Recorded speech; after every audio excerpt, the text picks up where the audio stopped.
Nous n'allons pas du tout parler de neurogénétique pour le coup, mais plutôt de prédisposition en onco-hémato, avec l'exemple du gène DDX41. Donc tout d'abord, plutôt le contexte avec l'épidémiologie des hémopathies myéloïdes. Ah voilà, ça marche. Ensuite, le rôle-fonction de DDX41, les mutations qu'on a pu retrouver dans la littérature, les pathologies qui y sont associées, profil clinico-biologique particulier de ces patients, l'organisation également de la filière hématogénétique qui est en place maintenant au CHU de Limoges depuis un peu plus d'1 an, les spécificités aussi de cette filière, la cohorte que nous avons, les problèmes de greffe intrafamiliale que nous avons pu rencontrer, et aussi le projet de cohorte nationale que nous avons.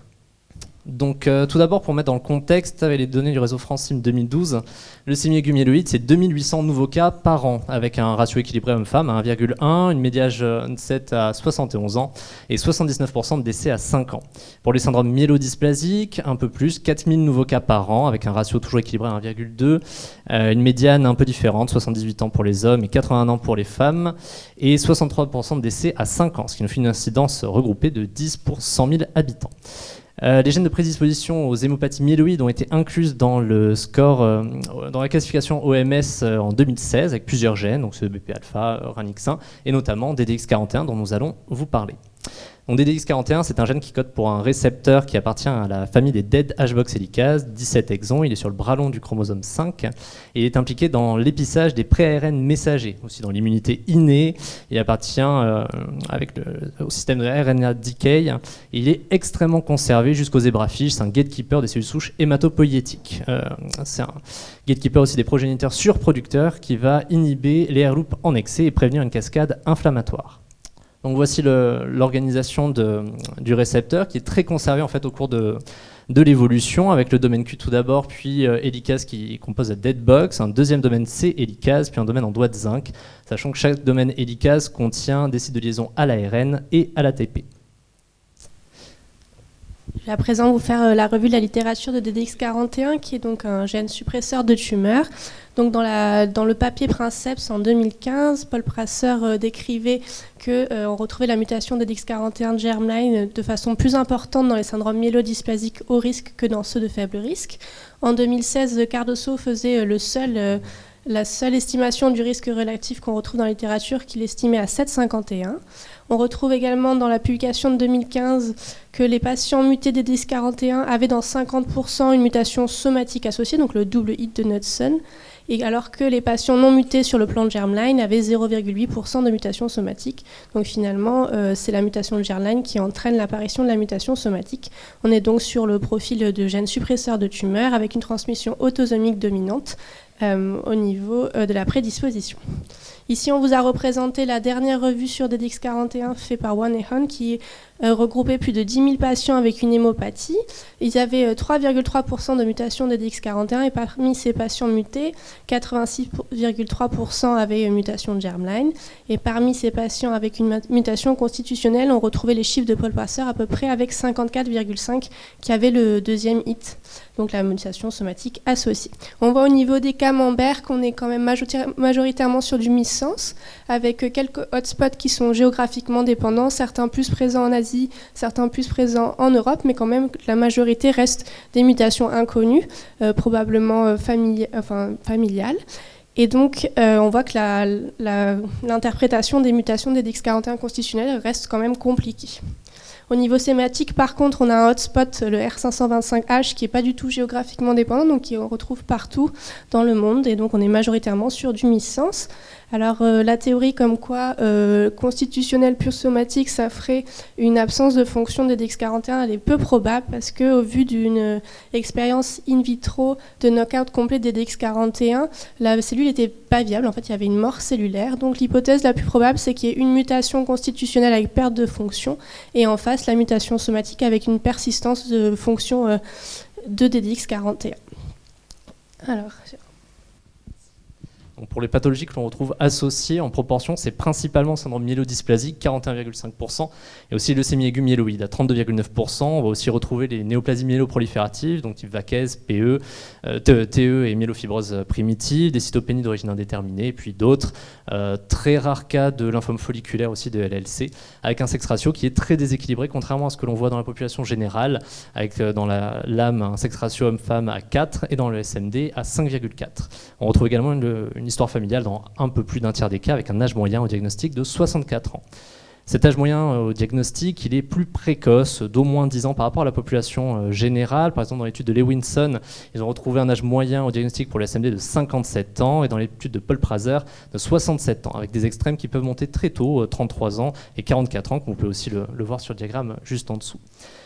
Ces patients principalement présentent des leucopénies avec une macrocytose, anémie, thrombopénie ne sont pas systématiques. Le délai avant la néoplasie, la question du délai avant la néoplasie se pose, et éventuellement l'instauration d'une surveillance par NFS quand on a connaissance du portage asymptomatique d'un de ces variants. Sur le plan du myélogramme, à la cytologie, on a une moelle qui est principalement pauvre avec une dysplasie érythrocytaire, et sur la cytogénétique, le karyotype est normal dans plus de 60% des cas. Je vais à présent vous parler de notre filière hématogénétique. Donc ça commence par un patient suivi en hémato, chez qui on va réaliser un myélogramme avec un NGS somatique fait en systématique à présent. On va leur retrouver une suspicion de mutation de germline devant une fréquence allélique supérieure à 40% ou un double hit. On va donc le recevoir en consultation de génétique afin de confirmer ou d'infirmer cette origine germinale. On fera un prélèvement sur salive ou sur biopsie cutanée s'il y a un risque de contamination ou de greffe. On fera Sanger ou NGS, pareil, ça peut nous aider fortement pour la suspicion de contamination avec le NGS. Une fois qu'on a confirmé l'origine germline de cette mutation, on va rencontrer dans le cadre de la greffe intrafamiliale les apparentés, avec la réalisation d'une recherche ciblée sur sang et salive de la mutation familiale. On fera en parallèle une NFS pour vérifier qu'ils sont bien asymptomatiques. Si l'apparenté se retrouve non porteur, il sera donc donneur potentiel en fonction de son type HLA. Et si par contre il est porteur, on le récusera pour la greffe et on pourra discuter la mise en place d'une surveillance en fonction de son âge, ses comorbidités et en fonction de l'âge d'apparition de la maladie chez le cas index familial. Donc on voit qu'on a certaines spécificités à cette filière, notamment le délai avec cette semi-urgence de la greffe intrafamiliale en hématologie. On a un dialogue très important avec l'équipe d'hématologie, ce qui n'est pas forcément le cas dans tous les CHU, donc on les voit souvent en RCP. Et puis on a les psychologues d'hémato qui viennent avec nous en consultation, notamment dans le DPS, avec cet encadrement, avec les 2 consultations obligatoires de psychologues. On voit qu'il y a aussi la question des prélèvements, donc toujours la nécessité de 2 prélèvements distincts pour le caractère constitutionnel. Le sang qui n'est pas toujours adapté dans le cadre des hémopathies, qu'on utilise seulement pour la remission ou si c'est des patients asymptomatiques. Et puis la salive qui est quand même très utile car beaucoup moins invasive que le gold standard, que la biopsie cutanée, mais qui a bien sûr ses limites. Donc nous, à Limoges, on essaie de développer le bulbe capillaire qui serait une bonne alternative au niveau invasion et risque de contamination. Ici, donc, c'est les données qu'on a pu recueillir grâce à notre mise en place des consultations d'hématogénétique avec 22 familles, dont 27 patients mutés malades. Donc, il y a certaines familles avec plusieurs malades au sein. On a un sexe ratio, comme le disait mon collègue, qui est nettement en faveur des hommes. Pareil, un karyotype normal dans plus de 89%, un âge médian à 63,5 ans et pareil, notre spectre tumoral qui est donc limité aux hémopathies myéloïdes avec une majorité de syndrome myélodysplasique et le reste de leucémie aiguë myéloïde. On voulait vous faire part d'une problématique spécifique à cette pratique qui est finalement la greffe intrafamiliale avec les donneurs mutés. Donc nous, on a eu 4 patients qui ont été greffés avec un donneur muté. Et donc on s'est entraîné 3 rechutes et un décès post-greffe. Ici, je vous présente les mutations qu'on retrouve à Limoges. Donc on en a qui étaient déjà connues dans la littérature et certaines qui sont finalement plutôt familiales ou qui sont apparues très récemment, par exemple janvier 2020 pour la dernière dont vous a parlé ma collègue, qui a été retrouvée en données secondaires dans le cas du syndrome HADD. Ici, c'est la représentation donc, de nos mutations et donc on voit le hotspot français qui est fortement majoritaire, qui est le G173R. Je vais vous présenter à présent le cas familial. Donc, Monsieur P, que nous avons vu en 2019 pour une rechute de LAM. Alors, son histoire clinique remonte en 2008, où il avait fait une première leucémie aiguë myéloïde et il avait été greffé avec son frère, Monsieur G. Cependant, sur les données du NGS myéloïde que nous avons eues en 2019, nous avions retrouvé un variant potentiellement d'origine constitutionnelle sur DDX41, le E268 des frameshift. Nous avons fait un prélèvement salivaire chez ce monsieur. Nous l'avons également retrouvé, ce variant, à 40%. Nous avons donc dépisté son fils dans le cadre de la greffe intrafamiliale. Il était porteur. Donc nous l'avons plutôt orienté vers une greffe fichier. Et donc il est actuellement en rémission, ce patient. Cependant, nous avons également dans cette famille un cousin qui lui a fait une leucémie aiguë myéloïde en 2013 qui avait été également greffé avec son frère, Monsieur L. Et quand nous avons récupéré l'ADN du diagnostic de 2013, nous sommes aperçus que ce patient avait également un variant constitutionnel DDX41, le même. Cependant, sur le prélèvement salivaire de ce patient, on s'est aperçu qu'il n'y avait qu'une VAF à 3% de ce variant. On lui a fait une biopsie cutanée, on a confirmé l'origine constitutionnelle de ce variant et on a dépisté également son frère qui était non porteur.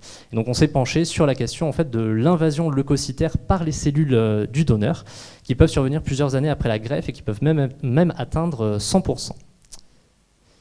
Ce que nous avons en tête derrière, ça serait un projet de cohorte nationale avec une estimation de la fréquence en population générale de ces mutations DDX41 pathogènes, avec évidemment comme but de pouvoir calculer une pénétrance, un risque ratio UNR, puisque nous n'avons retrouvé qu'une étude dans la littérature qui l'avait fait, déterminer également plus précisément les facteurs de risque de développer une hémopathie myéloïde, d'éventuelles modalités de surveillance, population cible.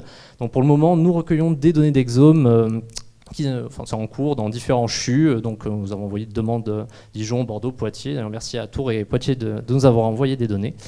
Mais toute participation est la bienvenue, bien entendu. Donc en conclusion, ce qu'il faut vraiment retenir, c'est que DDX41, c'est un facteur de prédisposition aux hémopathies myéloïdes qui est reconnu, qui est non syndromique, qui qui donne plutôt des SMD LAM à haut risque avec indication d'une greffe rapide. Et vraiment l'intérêt du dépistage familial pour pouvoir sélectionner les donneurs. Salive ou biopsie cutanée pour confirmer l'origine constitutionnelle pour les cas index, sang et salive plutôt pour le dépistage présymptomatique. Intérêt des consultations aussi avec les psychologues d'hématologie qui sont habitués à ce genre de situation, de pathologie.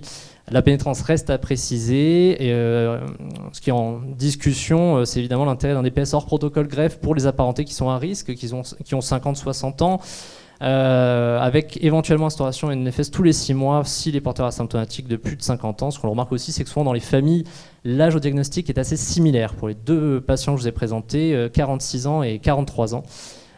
Donc, pareil, le plus de 50 ans reste à discuter. Et actuellement, nous étendons du coup aux autres gènes de prédisposition, Renixan, KND26 que nous avons sur le panel NGS myéloïde, mais également nous voyons d'autres patients et des histoires familiales de leucémie aiguë myéloïde.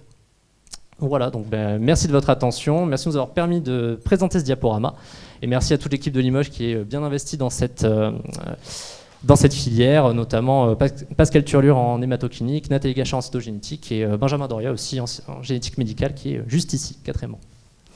Voilà. Merci beaucoup.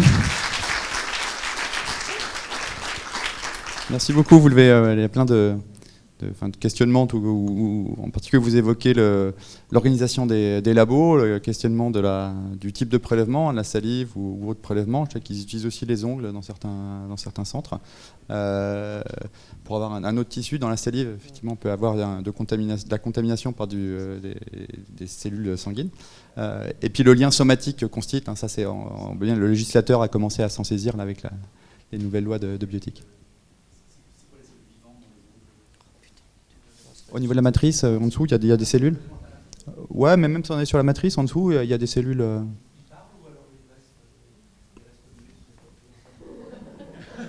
Bon, non, ils se coupent les ongles. Mais par rapport à salive, sur la salive, on a eu des surprises sur l'estimation des fréquences alléliques. Ouais. Il y avait eu des études en nature notamment qui... Parce que moi, pour les cheveux, ça va être difficile pour moi, Dominique, sur ce qu'il propose. Ouais, la barbe aussi, on peut faire dans la barbe. Donc ça sera une biopsie. Des questions, oui.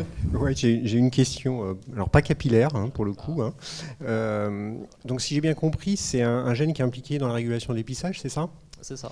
Est-ce que vous avez fait du RNA-seq pour voir un peu l'impact en pratique, comme ça a pu être montré dans le mélanome de l'UV et SF3B1 par exemple On n'a pas du tout fait de RNA-seq. On avait un variant notamment 1098+2 où on aurait pu faire par exemple une étude de transcrit, mais c'est vrai qu'on l'a pas... Non, je veux dire comme impact fonctionnel en fait, pour voir ce qui se passe au niveau du transcriptome chez les patients mutés. Quoi.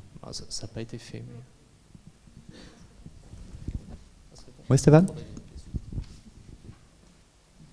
Merci Cédric, merci pour cette présentation. Je disais que ce qui m'intéressait aussi, c'est la mise en place de ce parcours patient à partir de l'abord somatique ou tumoral.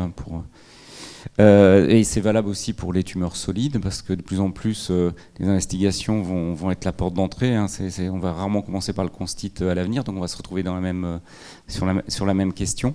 Et je pense que c'est juste une réflexion générale que ce genre de circuit doit être implémentés pour éviter les pertes de chance en dépistage sur les formes familiales, bien entendu. Donc le lien labo-tumoral constit va être à déployer un peu sur ce modèle-là, comme vous l'avez présenté, c'est très bien. Du fait de la complicité avec l'équipe d'hémato, je pense qu'il y a aussi, il parle plus aux patients des possibilités qu'il y ait un variant constitutionnel finalement réalisé sur les tests faits en routine. Donc, je pense qu'il y a aussi le clinicien qui a sa part d'explication à faire en amont quand il teste du somatique, de dire que potentiellement ça peut faire retrouver quelque chose de constitutionnel. Je sais que nous on est sollicité par les hématos, on n'a pas encore de connexion au quotidien de circuit, parce que là c'est le labo d'hémato qui est en charge du NGS des hémopathies, et forcément bon, ils sont confrontés, quand on fait de la tumeur, ou donc de la tumeur en fait, il y a du constit en dessous. Ouais.